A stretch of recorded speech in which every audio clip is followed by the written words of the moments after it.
Okay, hello everybody. Thanks for coming tonight. This is the chapter of Krishna is the source of all incarnations, the third chapter in the Srimad Bhagavatam, first canto.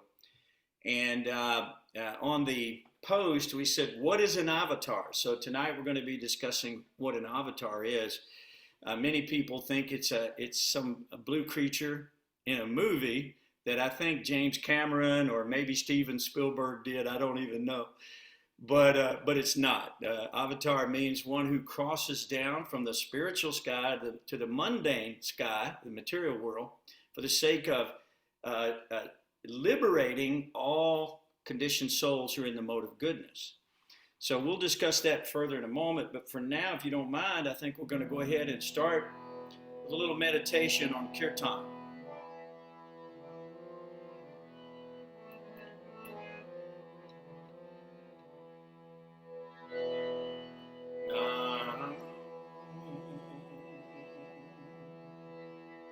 Vishnu Padai Krishna Prastaya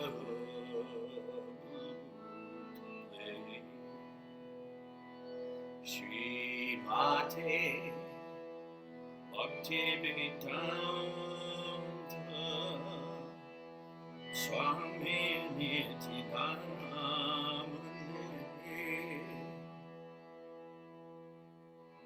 Namaste Saraswati Devi Gauravani Pracharane Nirvashisha Sunyavadi Paschachandi Shatarane Jaya Sri Krishna Chaitanya Prabhu Nityananda Shri Advaita Gadadhara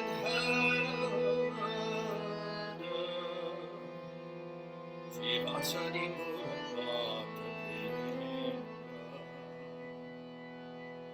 Shri Radhe Shri Mati Radhe Govinda Jaya Radhe Radhe Shri Radhe Shri Mati Radhe Govinda Jaya Jaya Radhe Radhe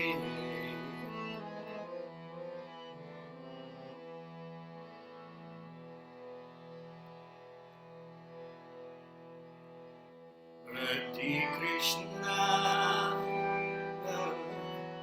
Hare Krishna Krishna Krishna Hare Hare Hare Ramo Hare Ramo Ramo Ramo Hare Hare Hare Krishna Hare Krishna Krishna Krishna Hare Hare Hare Rama Hare Rama Rama Rama Hare Hare Hare Krishna Hare Krishna Krishna Krishna Hare Hare Hare Ramo Hare Ramo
Hare Krishna! Thank you for joining. Have you got your mute button on? There you go. All right, very, very good. Good to see you guys tonight. So we're on the third chapter, and we're going to be reading through this, but earlier we were talking about avatars. And maybe somebody knows what an avatar is. Does anybody know what that is? Rod, do you know? Do you know what an avatar is? I think I know. Okay, give me an idea of what you know. Like a physical body that,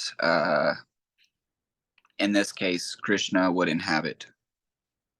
Well, okay, that's not exactly entirely correct. Okay, Krishna never takes a material form, ever. He may be in the world, but he's not of the world. He may be manifesting the world, and he creates the world, and he enters into it, yet he is not in it. He tells Arjuna that, and he says, "Behold my mystic opulence." So an avatar, what that means, it's not like a blue creature that's a figment of imagination created by some special effects program in a movie theater or something along those lines. Okay, an avatar means one who crosses down, one who comes from the spiritual strata to the material world for a purpose. So there are unlimited avatars. As a matter of fact, the Bhagavatam says there's so many, they're like waves crashing against the shore of the ocean. And God is coming throughout all time, eternally, in all universes, and he is manifesting again and again and again and again for our benefit. So he describes that very nicely in the Bhagavad Gita. We talked about that a couple of times already, where he says, Yada yada hi dharmasya, glanir bhavati bharata, adbhutanami dharmasya, tadatmanam srijam yaham. And so he comes whenever there's a decline in religious principles and a predominant rise of irreligion. At that time, he says, I descend myself.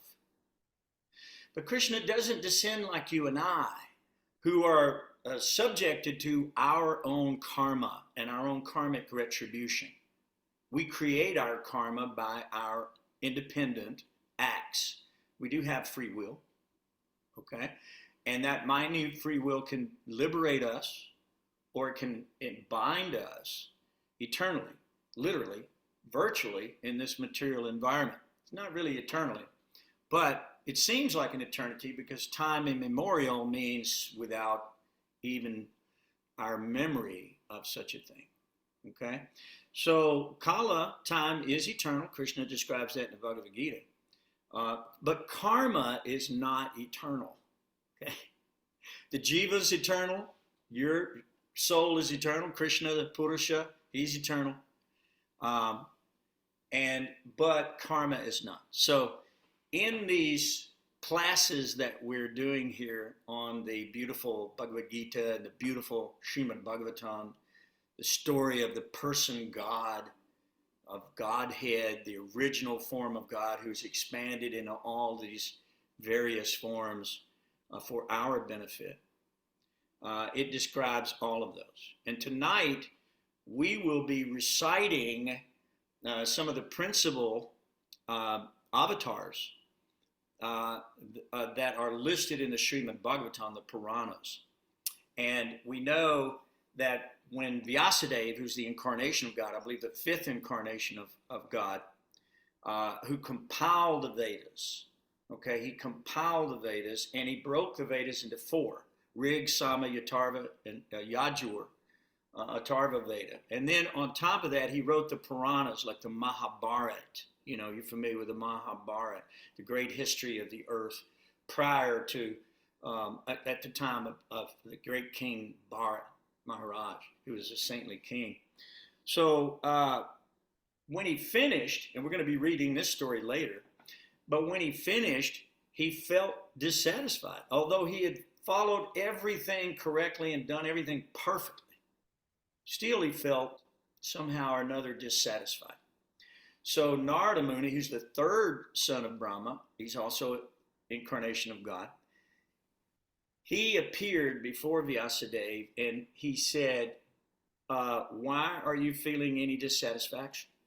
So the answer was that because he had not compiled specifically those great stories of the avatars of God coming to the earth over and over again, enacting various pastimes to deliver the sadhus, paritranaya sadhanam, vinashaya chadushkritam, dharma samstapanartaya, sambhavami, yuge, yuge. He comes yuga after yuga, he comes again and again to deliver the pious, and to annihilate the miscreants.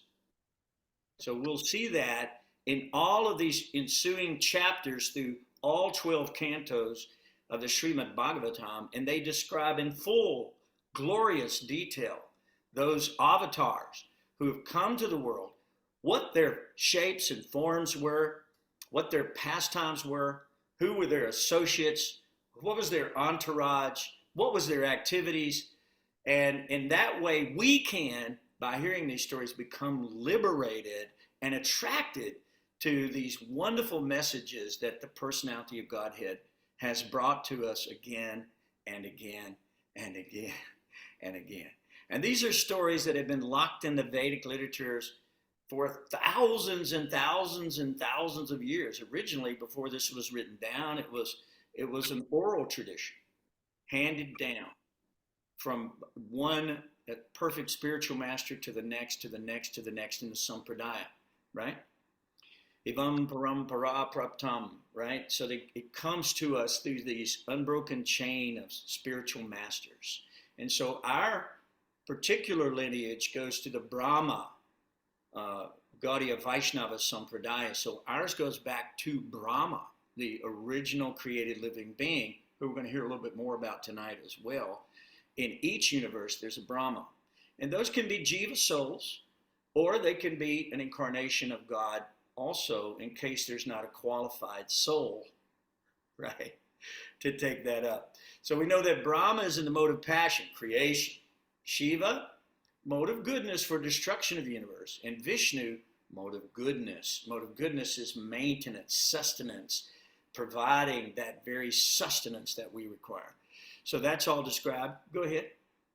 So none of the three are in the mode of ignorance. What is it? None of the three are in the mode of ignorance? Yeah, Shiva. We just said that. You didn't hear that? Oh, I thought you said goodness for the destruction of the universe. No. Ignorance, mode of ignorance is Shiva. He occupies that post. He's also a plenary portion of the Supreme Personality of Godhead for that purpose, right? Okay. I misheard. Of annihilation of the material universes at the end of Brahma's life. Okay, so that's not going to happen for a few minutes. You can relax. Okay. So the idea is we don't speculate about these things. We don't create our own dogma, our own philosophy. We don't write fiction novels. We don't do that. That's a waste of human life. It's a waste of our time. Human life is meant specifically for God realization. Okay? You can be any other species you want. The Vedas say there's 8,400,000 species. You can go to every single one of them and try your best to enjoy your senses in that body. And by the way, there's sense gratification in all those bodies. But it never satisfies the soul until the soul is finally reconnected with the source of all things, and that is Krishna. Ishvara Parama Krishna. Satchidananda Vigraha. Anadir Adir Govindam.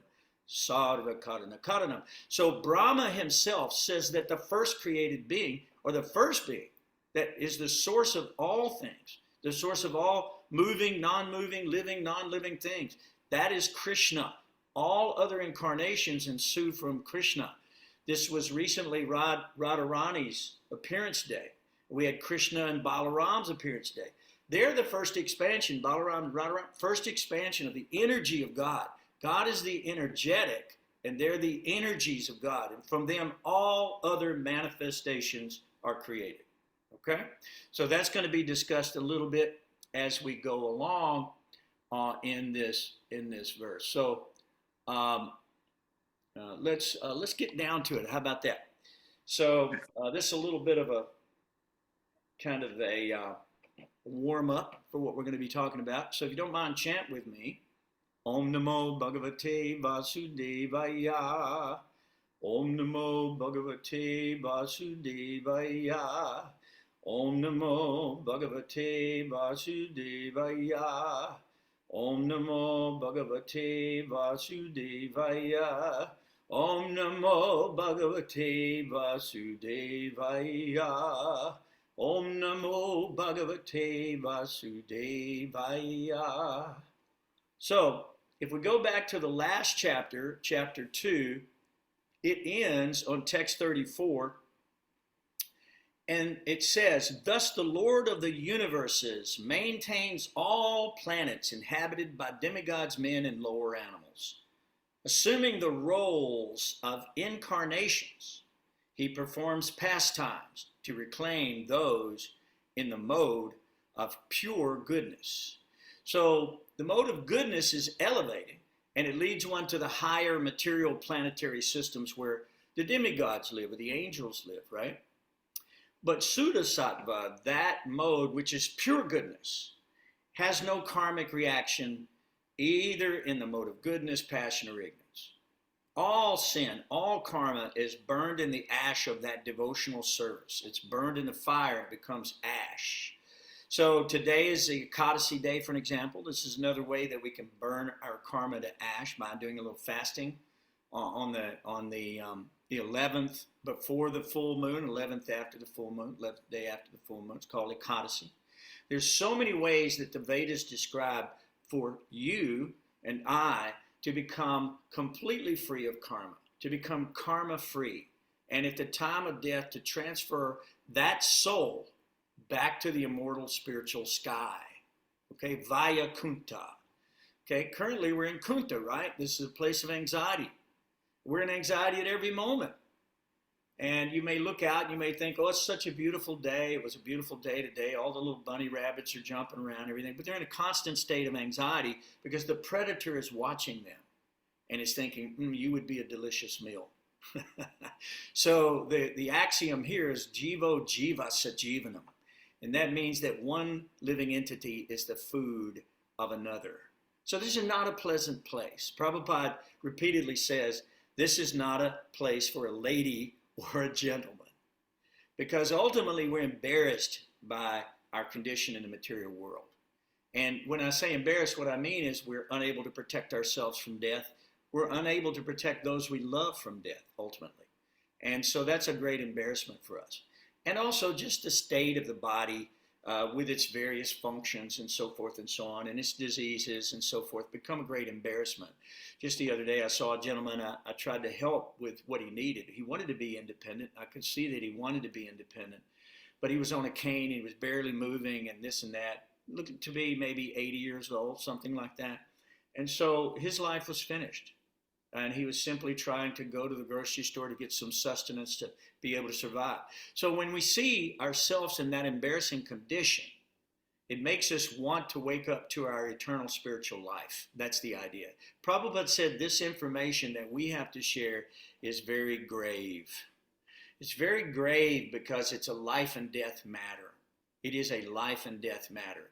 So Krishna comes continually in various incarnations. There are various avatars, different kinds of avatars. And just to give you a little heads up about there are guna avatars, or qualitative avatars. There are lila avatars, or avatars that come for pastimes. There are Shaktivesh avatars. Shaktivesh means empowered incarnations of God for certain purposes. So Manvan avatars, there's so many different kinds of avatars that are coming.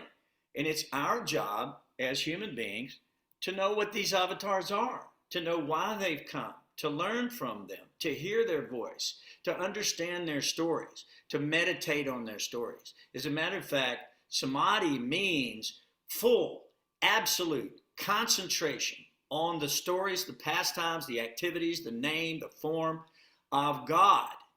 That's what we're here for. We're not here just to work hard like hogs, dogs, camels, and asses, Prabhupada says.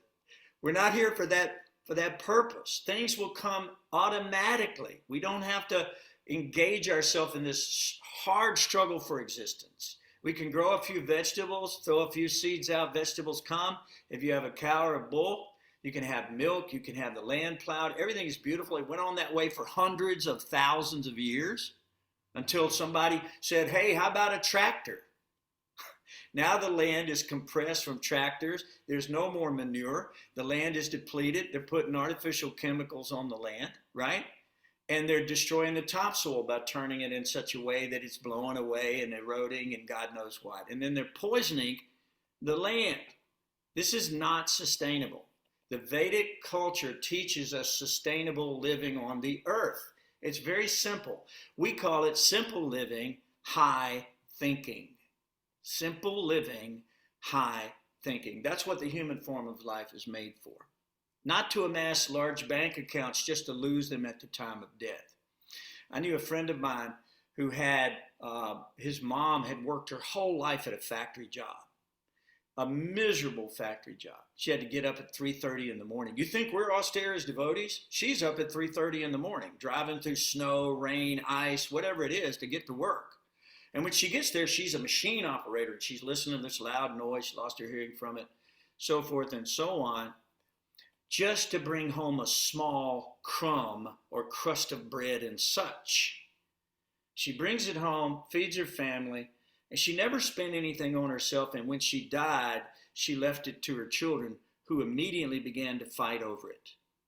Their relationships were broken, and whoever got the money, mostly the lawyers got the money, and then everything was sold off that she had ever cherished. And her bank account was then plundered and exploited by these children. And the first thing they do is go out and buy a Corvette or a Maserati or some sense gratificatory act. Nothing liberating about that. You understand what I'm saying? Don't mean to get off the track, but these are the important points of why the avatar comes. The avatar comes to teach us, don't be engaged in that nonsense. You know what? Your karma will provide you with whatever you're supposed to have. You wake up every day, you look at the movie of your life. Great things happen. Sometimes unfortunate things happen. Guess what? Welcome to your karma. That's your karma. If you don't like your karma, you can change it. Krishna comes as an avatar to teach you how to change that karma, or actually how to absolve yourself entirely from any mundane karma, even in the mode of goodness. We don't want to go to this to the heavenly planets. They die there too. I mean, if you love death, work so hard, go to the heavenly planets, and then lose it all there. So we have no interest in those things. And so Krishna is the source of all incarnations. Krishna is the source of all incarnations. That's the name of this chapter. Okay? He's the one without a second. He's the primal Lord. No one is equal to or greater to Krishna, and everything else you see manifest from Krishna. It's an expansion of Krishna, right? So Krishna has become eternally many for the sake of rasa, relationship, right? We've talked about those 5 relationships. We'll talk about those again at another time. But I'm going to begin reading now. I see Rangavati is here. How wonderful. Hi, Krishna. There you are. You made it all the way back from Arkansas today. Yes, with the car leaking oil there and back. Well, there's always some difficulty. Everything is fraught with some difficulty, right? And yeah. I've been frustrated with that most of the day today myself. Okay, so let's get in right away into some wonderful narration of these glorious shastras, which Prabhupada so kindly and generously translated for all of our benefit. And keep in mind that these tapes that we're making, these will be here as long as the electronic signal lasts, okay? So hopefully this will benefit anyone who comes in contact with this. The Vedas are described like a sweet ball. Wherever you taste it, it's all going to be delicious, right? Especially the Srimad Bhagavatam. So I'll read a while, and then anybody else who wants to read, you can chime in, okay? So text 1, Sutta said, in the beginning of the creation, the Lord first expanded himself in the universal form of the Purusha incarnation and manifested all the ingredients for the material creation. And thus, at first, there was the creation of the 16 principles of material action. This was for the purpose of creating the material universes. Now, we'll come back, and throughout these chapters that we're going to do, a lot of these things will be more clearly described. But tonight, for the sake of our time that we have, we're going to move through these, and I'll stop when I think there might be a need for comment, or you can ask a question. So text 2, a part of the Purusha lies down within the water of the universe, and from the navel lake of his body sprouts a lotus stem. And from the lotus flower atop this stem, Brahma, the master of all engineers in the universe, becomes manifest. So one observation that I wanted to give on this one, how were you born? How were you born? You were born from an umbilical cord. From your navel to the umbilical cord of your mother, right?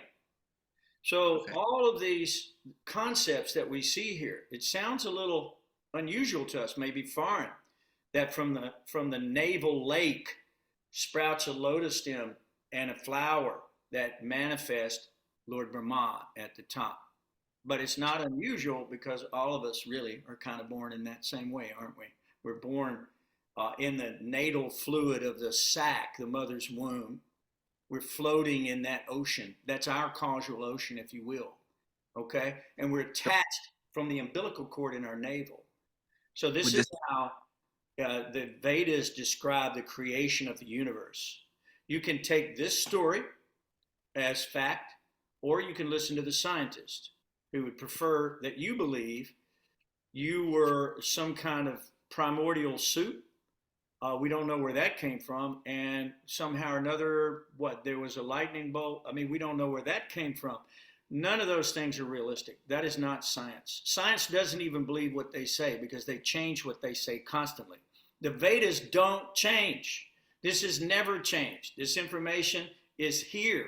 It is a fact. It is the absolute truth. It is not concluded by some man who has imperfect senses, who's guaranteed to make mistakes, and who has a propensity to cheat. We don't want information from people like that who gather it through these imperfect senses. They have no idea what's going on within the body. They don't know what's within the atoms. They don't know what's in the universe. They send their little probes out. They see something from a distance. They speculate. They don't know. Trust the Vedas. Trust Krishna. Trust the spiritual master. Trust the Sampradaya handed down to you. And hear these stories, and you'll see how scientific they really are. It's amazing. And they've known things thousands and thousands of years before any of these scientific instruments existed. Yet somehow or another, they had the finest architecture, the most amazing understanding of the stars and the universes. They know what's on all the planetary systems, 14 planetary systems they know about. They know what's on the lower, middle, higher planetary systems, and they know what's in the spiritual sky as well, the planetary systems in the spiritual sky. As a matter of fact, right now the devotees are building on the request of Srila Prabhupada, the largest Vedic planetarium, the largest temple, literally, in the world. And they're doing that now for your benefit. You should avail yourself of this information. This is where it all is starting from here, is in these Vedic literatures. So it is believed that all the universal planetary systems are situated on the extensive body of the Purusha, but he has nothing to do with the created material ingredients. Now, Brock, this goes back to what you said a minute ago. He created it, but he's walked away and everything is going on independently. If you read the Shriyas Upanishad, it's described in the Shriyas Upanishad how these things are actually taking place, that each whole is completely perfect. It's self-perpetuating. The Lord doesn't have to stand over it and worry about it. These things are all being governed by his mystic potencies and energies. So he's created it all, but he has nothing to do with it. His body is in spiritual existence par excellence. His body remains in spiritual existence par excellence. It's not tinged by the material energy, right? So what's that wonderful verse that we think about? Hang on just a minute. I got to get my little stuff here. Okay. So Krishna says, Aham sarvasya prabhavo matak sarvam parvartate iti madva bhajante mang buddha bhava samanvitaha. I am the source of all spiritual and material worlds. Everything emanates from me. The wise who know this perfectly engage in my devotional service, and they worship me with all their hearts. That's what Brahma had to do to be able to become self-realized. He was looking all around in the darkness just like you and I, right? The spiritual master lights up everything with the torchlight of knowledge. Krishna was his spiritual master. But Krishna says in Bhagavad Gita also, Avajananti mang mudha, manusham tanam ashritam, param bhava majananto, manbhuta maheshwaram. Fools deride me when I descend into human form. They do not know my transcendental nature and my supreme dominion over all that be. So this is why Krishna comes as an avatar to speak these wonderful shastras again and again and again and again and again. Why? Because Krishna says in Bhagavad Gita, Janma karma chame divyam, evam yo veti tatvatha, chakcham deham punarjanma, naitimam eti sorjana. He says, because one who knows the transcendental nature of my appearance and my activities does not, upon leaving the body, take his birth again in the material world, but attains to my eternal abode, O Arjuna. This is promised to you. So this is why it's so important for the world to hear these lessons from the Srimad Bhagavatam, to hear these words of God in the Bhagavad Gita, because by understanding them, we can transcend this material world and go back to our eternal home in the spiritual sky, right? So that is the purpose of the avatars, and we're going to be discussing that further as we go down the line. So let me continue reading. So the devotees with their perfect eyes see the transcendental form of the Purusha, who has thousands of legs, thighs, arms, and faces, all extraordinary. In that body there are thousands of heads, ears, eyes, and noses. They are decorated with thousands of helmets and glowing earrings and are adorned with garlands. This form, the second manifestation of the Purusha, is the source and indestructible seed of the multifarious incarnations within the universe. From these particles and portions of this form, different living entities like demigods, men, and others are created. Now you know. Now you know. You may not have known previously, but now you know. So when you know and you understand the transcendental nature of the appearance and activities of God, you do not come back to this material world. You go to the spiritual world. So this literature is designed, it's the very means of conquest, it said in the last chapter. The very means of conquest of what? Of the wheel of samsara, repeated birth, death, old age, and disease, which no one wants. No one. So, first of all, in the beginning of creation, there were the 4 unmarried sons of Brahma. This is the first actual sons of Brahma. They were the 4 unmarried sons of Brahma, the Kumaras, who being situated in a vow of celibacy, underwent severe austerities for the realization of the absolute truth, just like their father Brahma did. So the supreme enjoyer of all sacrifices accepted the incarnation of a boar, the second incarnation, and for the welfare of the earth, he lifted the earth from the nether regions of the universe. Now, this is a major incarnation of the Lord that we'll have to come back to. But if you look at what Krishna said in Bhagavad Gita, he said, I am the monarch in all species. That means that whatever great, glorious, wonderful creations you see, there's a spark of Krishna's splendor.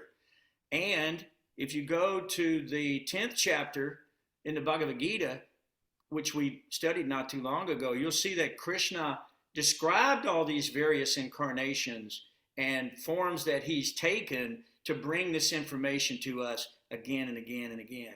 Over and over, he's done that. As a matter of fact, in text 18, Arjuna said, "O Janardana, again, please describe in detail the mystic power of your opulences. I'm never satiated in hearing about you, for the more I hear, the more I want to taste the nectar of your words." See, this is what we want. We want to taste this. We're doing this for 1 hour, once a week. We should be doing this every hour until we just pass out and then do it again. We'll dream about Krishna. Then we're in the spiritual sky.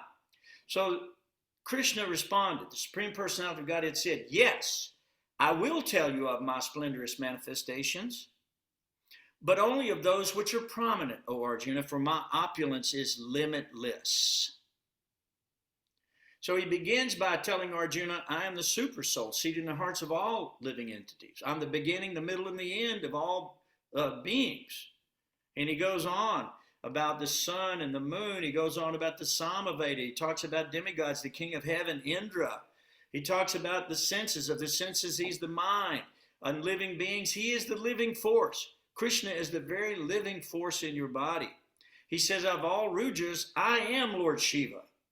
He is Lord Shiva. He's expanded as Lord Shiva for purposes in the material universe.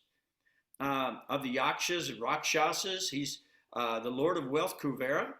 He's fire, Agni. And of mountains, he's Mount Meru, which is considered to be the most amazing mountain. So he goes on and describes that. He says that of vibrations, I'm the transcendental Omkara. And of sacrifices, I am the chanting of the holy names, Japa. This is why the devotees give up. I get up early in the morning and chant the Lord's name for about 2 hours every day, because we want to be conscious of the Lord in all things that we do. We don't want to make a mistake and forget him again. We've done that too many billions of times, right? So, speaking of incarnate, well, we'll go on with this. So in text 8, in the millennium of the Rishis, the personality of God had accepted the third empowered incarnation in the form of Devarshi Narada Muni, who is a great sage amongst the demigods. He collected expositions of the Vedas, which deal with devotional service and which inspire non-fruitive action. Non-fruitive action means karma-free action. In other words, you're not working for the fruits of something, thinking about how you're going to enjoy it. You're taking what God gives, you're satisfied with that, okay? And you're grateful for that. You're always in a state of gratitude and love and devotion because you see God in all things. Remember, we talked about this. So in the fourth incarnation, the Lord became Nara and Narayana, the twin sons of the wife of King Dharma. Thus he undertook severe and exemplary penances to control the senses. So God comes to teach us how to take these penances to control our senses. And in the Bhagavad Gita, much of his conversation with Arjuna discusses that. You know, he says, retract your senses from sense objects like the tortoise brings its limbs within the shell. So whenever you feel like you're going to be deviated and do something that would have negative or even positive karmic retribution, pull your senses back in. You can do that. You have control. You are the decision maker in this body. You have the free will God has given it. So in the fifth incarnation, named Lord Kapila, is foremost among perfected beings. He gave an exposition of the creative elements and metaphysics to a Suri Brahmana. For in the course of time, this knowledge had again been lost. See, this is what Krishna also said. This knowledge is being forgotten again and again and again. He comes to remind us, to establish those principles, to attract us back home, back to Godhead, so we don't fall into these lower species of animals and suffer in hellish conditions by our own hands in the material world. So this philosophy is called Sankhya philosophy that Kapila presented. Sankhya means the analytical study of everything to find the soul of existence, to find God. That's the purpose of that Sankhya philosophy. So text 11, the sixth incarnation of the Purusha was the son of the sage Atri.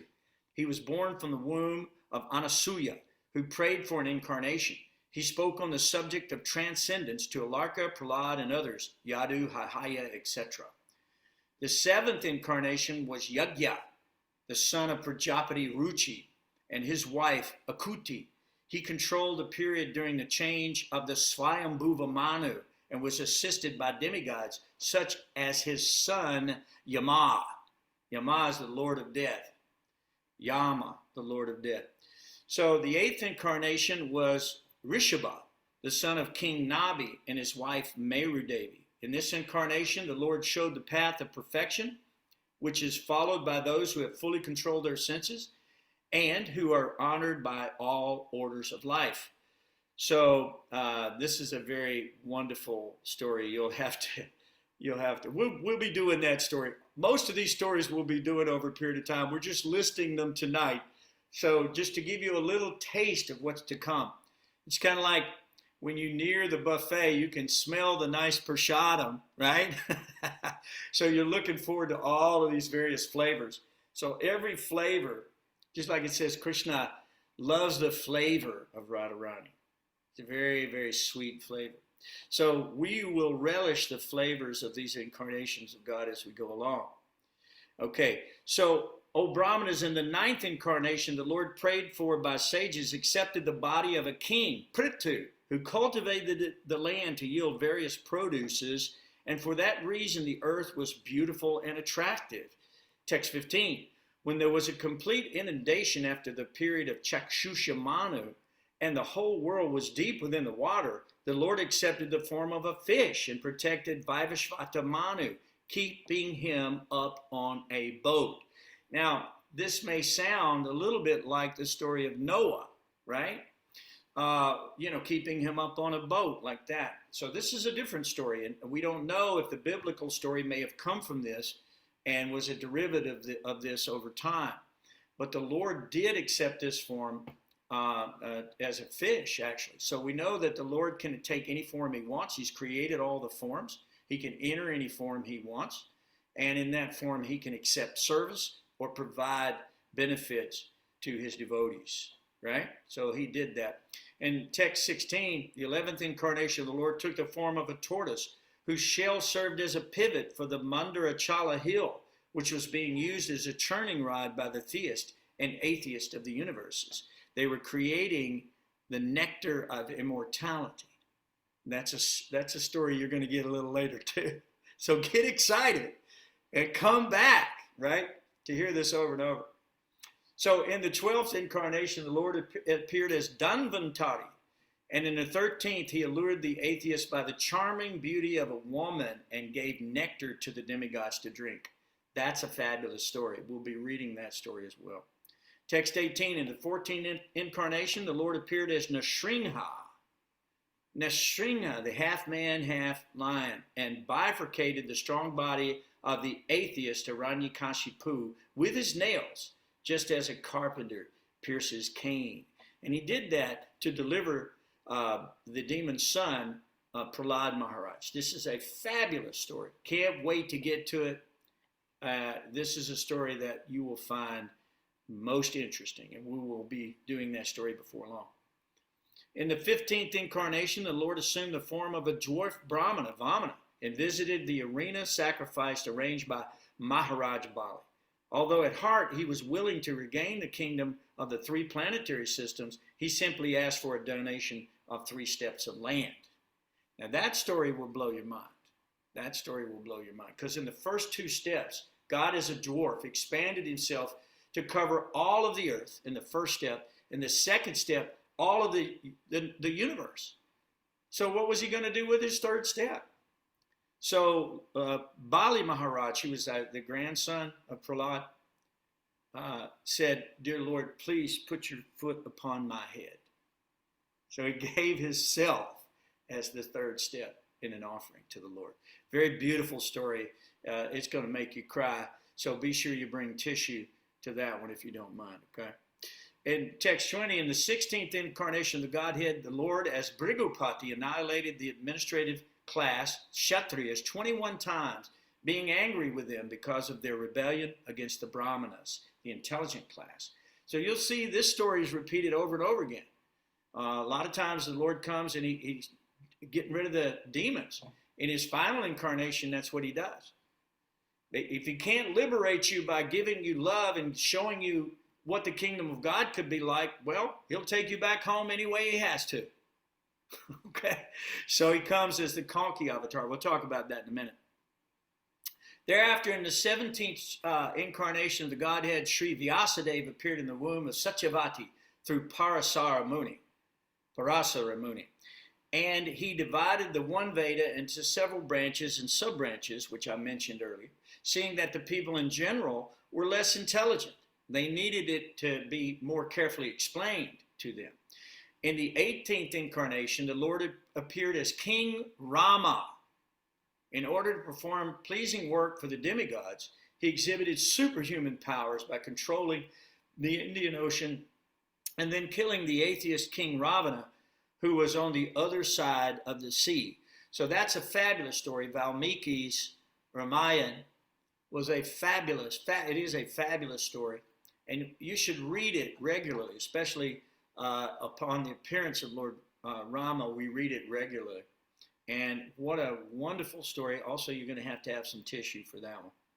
So in text 23, in the 19th and 20th incarnation, the Lord invented himself as Lord Balaram and Lord Krishna in the family of Vrishni, the Yadu dynasty. And by so doing, he removed the burden of the world. Remember what we said?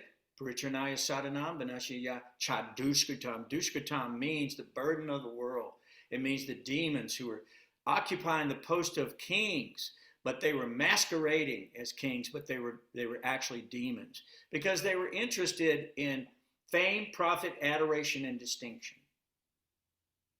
They themselves wanted to control the population, exploit the population for their own grandeur and self-satisfaction and sense gratification. So Krishna then invented. So then in the beginning of the Kali Yuga, the Lord will appear as Lord Buddha, the son of Anjana, in the province of Gaya, just for the purpose of deluding those who are envious of the faithful theist. Now that's a fabulous story. And we will be doing that story, and you can understand the purpose of why God incarnated as Buddha. You'll understand that philosophy of ahimsa, because the Vedas were being misused at that time for animal sacrifice. They were being used to satisfy the tongue, okay? And so everything had been lost again. And so Lord Buddha came to delude these people. Even in the Bible, God says, I think it's in Ecclesiastes, I can't remember exactly, but they were killing the black sheep or lamb on the dark moon night when the eye of God was closed, and then draining its blood out and then eating its flesh as a sacrifice to God. And in that chapter in the Bible, God says, I turn my back on your burnt offerings of flesh. Doesn't want it. So in the Bhagavad Gita, he says, Patram pushpam phalam toyam yo me bhaktya parayachati. That means with love and devotion, offer me what I'm asking for. Don't give me things you think are good. Give God what he's asking for. A leaf, flower, fruit, or water. Like, right? Milk, nice things like that. Mode of goodness stuff. Okay. Thereafter, at the conjunction of two yugas, the Lord of creation will take his birth as the Kalki incarnation and become the son of Vishnu Yasha. At this time, almost all of the rulers of the earth will have degenerated into plunderers. O Brahmanas, the incarnations of the Lord are innumerable, like rivulets flowing from inexhaustible sources of water. Right? So there are also hidden incarnations in the Vedas, and they're also mentioned in different ways. We know that Jesus Christ, his prediction of his coming was in the Vedic literature thousands of years before he actually came. We know that. It's in the Vedic literature. How could that be possible? How is that possible, that his coming, the time that he came? Where do you think the three wise men came from? They came from the east. They saw the star. They understood. They saw the prediction. They were Vedic scholars. They knew to go worship the Lord, coming as Shaktivesh avatar. Okay? Now, additionally, in the Bhagavatam, well, this is a beautiful thing here that we can read and understand, and it's in the 11th Canto 5, and it's verse 29. Krishna Vanam. Wait just a minute. I can't read this. It's too small. I'm sorry. I'll read the English. It says, in this age of Kali, people who are endowed with sufficient intelligence will worship the Lord, who is accompanied by his associates by performance of Sankirtan Jagya. So Lord Chaitanya Mahaprabhu's prediction is right here. He's accompanied by his associates. Who is that? The Panchatattva, primarily, right? Sri Krishna Chaitanya, Prabhu Nityananda, Sri Advaita, Gadadhar, Srivas, Adi Gauda Bhaktavrinda, plus all wonderful, great devotees. We could list and never quit listing their activities that can be found in the Chaitanya Charitamrita. So even thousands of years ago, Lord Chaitanya Mahaprabhu, who's the most recent incarnation of God, who appeared 500 years ago in India, was predicted. He would be accompanied by his associates performing Sankirtan Jagya. So there are so many things in this Vedas that you need to spend your life understanding. It would be difficult to get through it all, so you better get started. I've been doing it for 50 years, and I don't know that, I mean, every time I read it, it seems absolutely new to me, and I'm sure that I've not read it all. I've tried. I'll continue. But it's unlimited, the amount of information that we have about who is God, what does he look like, where does he live, who is his associates, what's he doing, how did he incarnate in the world, why did he come to the world, who were his friends, when did it happen, what was it like, what was the association, what was his activities, what were the demons he killed, who were the devotees he delivered, what was his discourses, you can know all these things. Where else can you get this volume so exacting and consistent of God in this universe? Where can you get it? Tell me, I'm listening. I don't know. I've tried. I've looked for it. Mainly what I get is speculation from people who are concocting some philosophy based on their imperfect senses. Now, you can trust your soul with that action, but I'm not. I'm not going to do it. I'm going to stick with something that I know is authentic, given to me by a personality who is my own guru, who I witnessed, who lived the perfect lifestyle, who was surrounded constantly by thousands of disciples, just like me, who witnessed every moment of his life. He had no privacy, none, and his life was completely pure. 100%, cent% pure. I challenge you to find out about who this personality, A.C. Bhaktivedanta Goswami Maharaj, is. And you will find yourself falling in love with him and with his beloved Sri Krishna, Radha Krishna. So, okay, so that's where I wanted to get to. And now I'd like somebody else to pick up reading, if you don't mind, on text 27. Anybody? Please unmute. Begin to read. I'll go if no one else wants to. Yep, 27. All the Risas, Manus, demigods, and descendants of Manu, who are especially powerful, are plenary portions or portions of the plenary portions of the Lord. This also includes the Prajapatis. All of the above mentioned incarnations are either plenary portions or portions of the plenary portions of the Lord. but Lord Sri Krishna is the original personality of Godhead. All of them appear on planets whenever there is a disturbance created by the atheists. The Lord incarnates to protect the theists. Whoever carefully recites the mysterious appearances of the Lord with devotion in the morning and in the evening gets relief from all miseries of life. Hey, Brock, let me stop you real quick.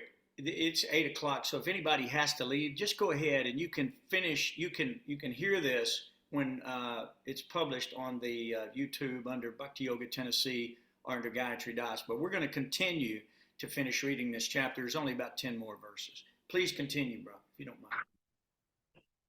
The conception of the Virat, universal form of the Lord, as appearing in the material world is imaginary. It is to enable the less intelligent and neophytes to adjust to the idea of the Lord's having form. But factually, the Lord has no material form, as you were telling me. Clouds and dust are carried by the air, but less intelligent persons say that the sky is cloudy and the air is dirty. Similarly, they also implant material bodily conceptions on the spirit self. Beyond this gross conception of form is another subtle conception of form, which is without formal shape and is unseen, unheard, and unmanifest. The living being has his form beyond this subtlety, otherwise he could not have repeated births. Whenever a person experiences by self-realization that both the gross and subtle bodies have nothing to do with the pure self, at that time he sees himself as well as the Lord. If the illusory energy subsides and the living entity becomes fully enriched with knowledge by the grace of the Lord, then he becomes at once enlightened and self-realization, and thus becomes situated in his own glory. Thus, learned men describe the births and activities of the unborn and inactive, which is undiscoverable even in the Vedic literatures. He is the Lord of the heart. The Lord, whose activities are always spotless, is the master of the six senses and is fully omnipotent with six opulences. He creates the manifested universes, maintains them, and annihilates them without being in the least affected. He is within every living being and is always independent. The foolish, with a poor fund of knowledge, cannot know the transcendental nature of the forms, names, and activities of the Lord, who is playing like an actor in a drama, nor can they express such things, neither in their speculations nor in their words. Only those who render unreserved, uninterrupted, favorable service unto the lotus feet of Lord Krishna, who carries the wheel of the chariot in his hand, can know the creator of the universe in his full glory, power, and transcendence. Only by making such inquiries in this world can one be successful and perfectly cognizant, for such inquiries invoke transcendental ecstatic love unto the personality of Godhead, who is the proprietor of all the universes, and guarantee cent% immunity from the dreadful repetition of birth and death. This Srimad Bhagavatam is the literary incarnation of God, and is compiled by Srila Vyasadeva, the incarnation of God. It is meant for the ultimate good of all people, and it is all successful, all blissful, and all perfect. Sri Vyasadeva delivered it to his son, who is the most respected among the self-realized, after extracting the cream of all Vedic literatures and histories of the universe. Sukadeva Goswami, the son of Vyasadeva, in his turn delivered the Bhagavatam to the great Emperor Pariksit, who sat surrounded by sages on the bank of the Ganges, awaiting death without taking food or drink. How did you say that? Pariksit. Pariksit. Yeah, Pariksit. This Bhagavata Purana is as brilliant as the sun, and it has arisen just after the departure of Lord Krishna to his own abode, accompanied by religion, knowledge, etc. Persons who have lost their vision due to the dense darkness of ignorance in the age of Kali shall get light from this Purana. O learned Brahmanas, when Sukadeva Goswami recited Bhagavatam there in the presence of Emperor Pariksit, I heard him with rapt attention, and thus by his mercy I learned the Bhagavatam from that great and powerful sage. Now I shall try to make you hear the very same thing as I learned it from him and as I have realized it. That's beautiful, man. All right. Woo! Well, that feels good. Okay, so that's the idea. We're about to actually start with the actual Bhagavatam. We had to set this up a little bit so that people could understand what we're talking about. But one of the main things that we know in the Bhagavatam, Savai Pumsam Parodharmo, Ito Bhaktir Hokshaje, Haitukiya Pratiyata, Yatma Suprasidati. The supreme occupation or dharma or religion for all humanity is that by which men can attain to the loving devotional service unto the transcendent Lord. Such devotional service must be unmotivated and uninterrupted to completely satisfy the self. So we have to learn to bring God in everything that we are, that we do, that we think, that we say, that we believe, that we eat, that we give away, that we offer, anything, everything. God needs to be in the party. The spiritual sky is a party. It's the eternal festival. It's the never-ending festival. And if you like festivals, if you like feasting, if you like singing and dancing and being with people of a like mind who are not bent on your destruction and exploitation, you need to become completely conversant with this Srimad Bhagavatam. Prabhupada says that if you go through it without jumping ahead to the 10th canto and you just learn the first 9 cantos of the Srimad Bhagavatam, you will become a God-realized soul. Wow. And then you can understand the intimate pastimes of the Lord without tinging it with lust and greed and anger and all this stuff that we have in the world that is contaminating to our existence and causes us this repeated birth and death that we suffer and hate. You know, just over the last couple of weeks, I've lost 4 or 5 friends, people I've known. They died in miserable ways you can't even imagine, how the pain and suffering of this material world. So don't fool yourself. It may look nice, okay? It may look good, but underneath every leaf, there is someone or some creature being eaten alive. Try to understand this is grave subject matter.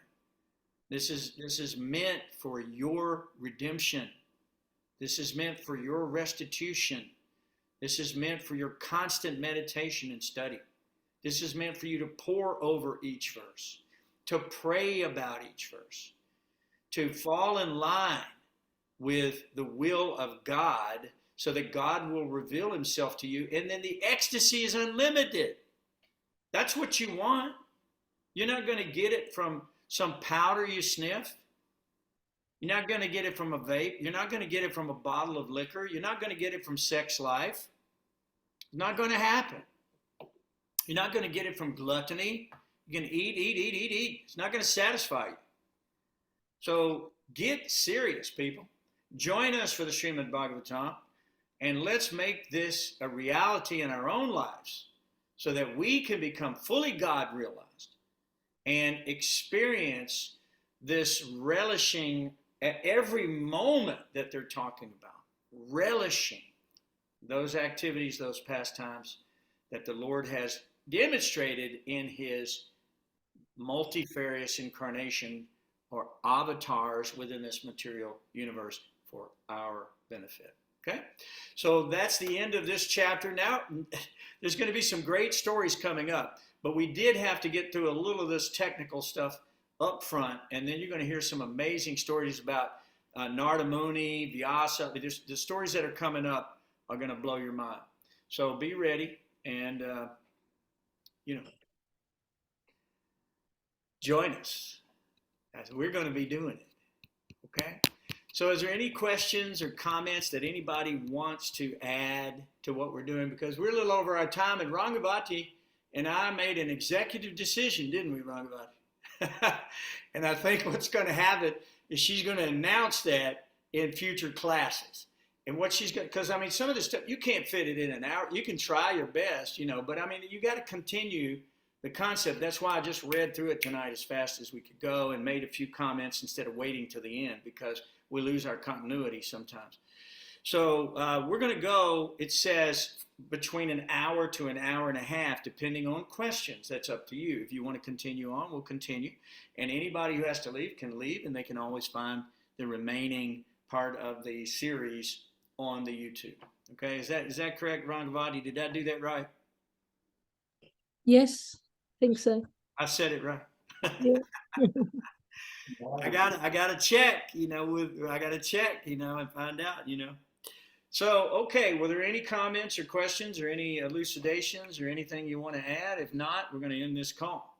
Tell me. Well, text 43 is probably the most famous verse, I think, in the whole of Srimad Bhagavatam, isn't it? One of them. Yeah, it really is. So it's as brilliant. The Bhagavat Purana is as brilliant as the sun. Obviously more brilliant than the sun, probably thousands of suns. And it is arisen to get rid of the darkness of ignorance of the people in the age of Kali Yuga, because everyone's in darkness. That's why you said you had a few people you knew who'd passed away, and some of them had suffered so much. That's because they were in ignorance. When you're in the brightness, brilliance of the Bhagavat Purana, then you don't suffer like those in ignorance. You might go through the same traumas, the cancer, the heart attack, the stroke, but your consciousness is such that you're not brought down by that. Yeah. Well, you raise above it. Yeah, well, what it is you don't identify with the body anymore. You realize that the body is not you. This body is a concoction of your previous, desire for sense gratification.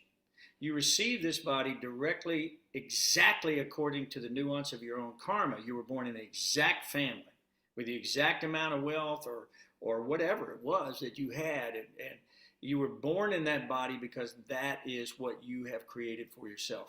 And by the way, you can create all the bodies you want. Just act independently from God, and you can concoct whatever next so-called pleasures you'd like to try to experience.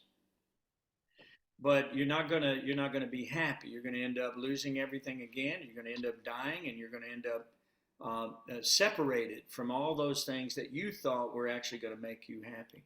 So yes, the Bhagavatam Purana will bring light to this dark age of Kali, and it is as brilliant as the sun. Krishna says, his appearance, if you could raise millions of suns at one time, it might resemble a spark of the splendor of Krishna. See what I'm saying? So this is a beautiful thing. Thanks for bringing that one up, because that's a wonderful, wonderful verse. Prabhupada quotes that verse quite a bit.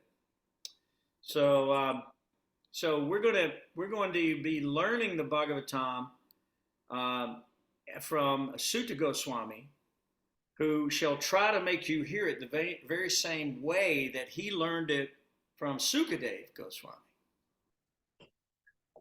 So this is part of the Parampara. So the next chapter that we're going to be learning is the appearance of Sri Narada. Now, Narada Muni is constantly setting the stage for Krishna to appear, or the various incarnations to appear. He's constantly setting the stage. So you're going to see him. Sometimes he's a catalyst. Sometimes he'll start a little fire. Sometimes he'll create a problem, and but there's always that lesson that you needed at the end of that situation. So we're going to learn the story of Narada Muni next, which is also an incarnation of God for the purpose of being a catalyst to set all of this arrival of God, all these avatars of God, and the interaction of God with his various devotees or various demons. So you're going to learn all that next. Anything else? Do we know who the next incarnation of God will be? Yeah. So, you mean now? Following Chaitanya? Well, it says that the Kalki avatar, that was the last one it mentioned, you remember? The Conky avatar? That's Yeah. right. Didn't it say that just in the last? Yeah, it did. Okay. Yeah, I'd have to, go. Yeah. That was after Chaitanya? Yep. Well, and there's more. It says, thereafter, at the conjunction of two yugas, the Lord of the creation will take his birth as the Kalki incarnation. So That's far, far away, though, right? Yeah, it's 400,000 years from now. Now, keep Yes. in mind that there are other hidden incarnations, and there are empowered servants of the Lord, and there are Jagat gurus that come, like Srila Prabhupada, so who are as good as God and actually honored as much as God because they're the true representative of God in the world. It's just like if the president doesn't come, but his emissary comes, he's still received with all the same pomp and circumstance because he's representing the president, and the president is representing all of the citizens of the country. So Krishna, he can send his servants. He can come in any form he wants to. So there may be other ones that we can research a little bit as we go along. But that's the next one that's predicted in this chapter that you read about. Okay. Okay? So remember, whenever and wherever there is a decline of religious principles, predominant rise of irreligion. So Krishna can come. He has free will to do anything. He's completely independent. Every 1,000 years, right? There's an incarnation every 1,000 years. In certain millenniums, there are incarnations. That's correct. So, yeah, that'll be subject matter for additional study. But that's an excellent question. I appreciate that very much. Okay. Anything else? You guys are fun, man. Thanks so much for being so intelligent, so interested, and we'll take it from there on the next go around, okay? So with your permission, I'd like to go ahead and end this particular installment, and we'll pick it back up next Monday night on the appearance of Sri Narada. I think you'll love this story. Okay? Hare Krishna, Hare Krishna, Krishna Krishna, Hare Hare, Hare Rama, Hare Rama, Rama, Hare Hare. Srila Prabhupada. Hare Krishna, everybody. Thank you so much. I'll see you next time.